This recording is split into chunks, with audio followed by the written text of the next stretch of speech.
जब कुछ भी नहीं था, तब न आकाश अपनी अनंत बाहें फैलाए खड़ा था, न पृथ्वी अपनी स्थिरता में स्थापित थी, न दिन का प्रकाश था, न रात का अंधकार, न दिशाएं थी, न समय का प्रवाह।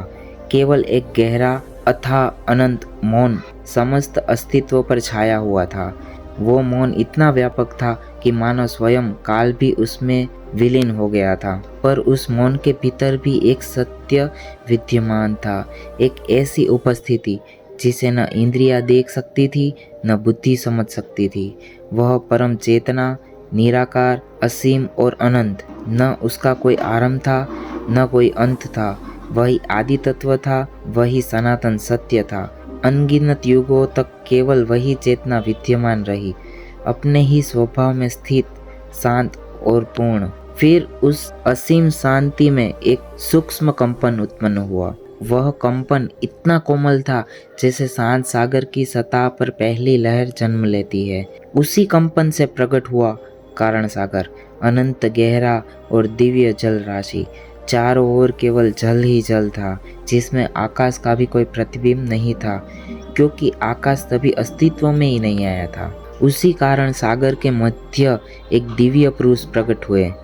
उनका वर्ण मेघ के समान श्यामल था, मुख पर अलौकिक शांति, चार भुजाएं और नेत्र योग निद्रा में लीन थे। वह किसी माता के गर्भ से उत्पन्न नहीं हुए थे, वह स्वयं प्रकट हुए थे। वे थे श्री नारायण, सृष्टि के पालन का मूल सिद्धांत। अनंत काल बीत गए, फिर एक अद्भुत घटना घटी।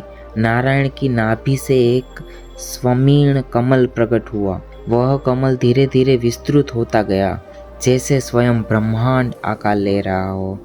उस कमल के मध्य प्रकट हुए एक तेजस्वी पुरुष, जिसकी चार भुजाएं थी और जिसके शरीर से दिव्य प्रकाश फूट रहा था। उन्होंने नेत्र खोले और चारों ओर गहन अंधकार देखा। उन्होंने स्वयं से प्रश्न किया, मैं कौन हूँ? मुझे किसने उत्पन्न किया है? यह स्थान कौन सा है? पर उत्तर में केवल मौन था। उन्होंने नीचे दृष्टि डाली और अथाह जल दिखाई दिया। तभी उनकी दृष्टि नारायण पर पड़ी। उन्होंने प्रश्न किया, हे पुरुष, तुम कौन हो? नारायण ने शांत स्वर में उत्तर दिया, मैं नारायण हूँ, मैं इस सृष्टि का आधार हूँ। यह सुनते ही तेजस्वी पुरुष के भीतर अहंकार की हल्की रेखा प्रकट हुई।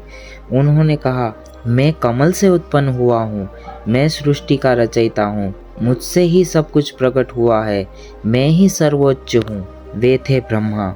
धीरे धीरे यह संवाद विवाद में बदल गया। दोनों ही स्वयं को आदि और श्रेष्ठ सिद्ध करने लगे। तभी अचानक उनके मध्य एक प्रचंड प्रकाश उत्पन्न हुआ। वह प्रकाश अग्निस्तंभ के रूप में उनके सामने खड़ा हो गया। इतना तेज, इतना अनंत कि उसकी ज्योति से दिशाएं भी कांप उठी। न उनका कोई आरंभ दिखाई देता था, ना ही अंत। ब्रह्मा ने विस्मय से कहा, ये कौन है? नारायण बोले, आओ इसका अंत खोजते हैं। जो इसका रहस्य जान लेगा, वही सत्य को प्राप्त करेगा।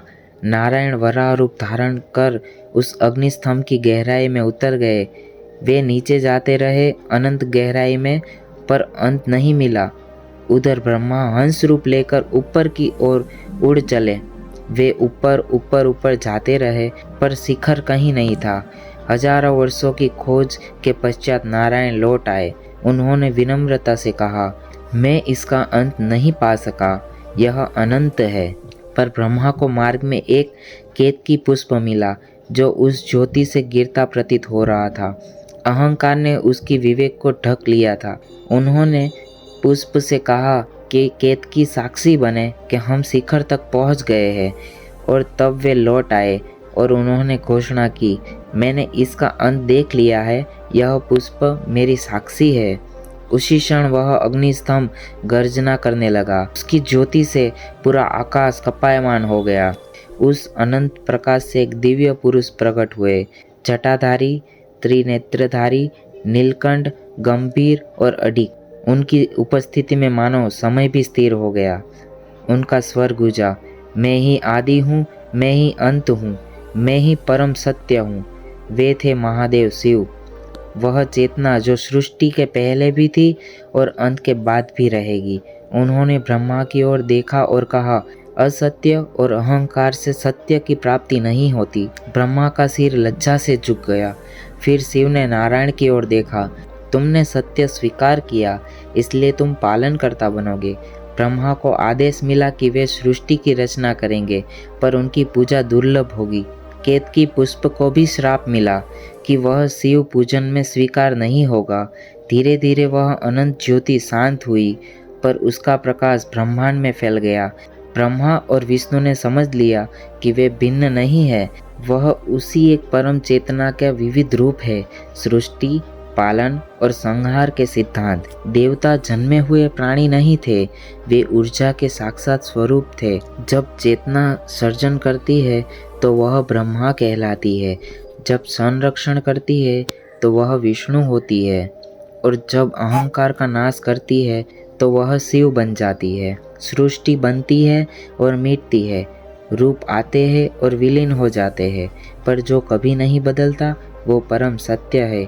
वही अनंत चेतना है, वही महादेव है, और वही चेतना आज भी प्रत्येक जीव के भीतर विद्यमान है। जब मन में अहंकार उठता है तब ज्योतिर्लिंग की परीक्षा आरंभ होती है। जो सत्य स्वीकार करता है वह ईश्वर के निकट पहुंचते हैं, और जो असत्य को चुनते हैं वह अपना तेज स्वयं खो देते हैं। उनकी अनंत ज्योति का रहस्य है, यही देवताओं के प्रकट होने का सत्य है।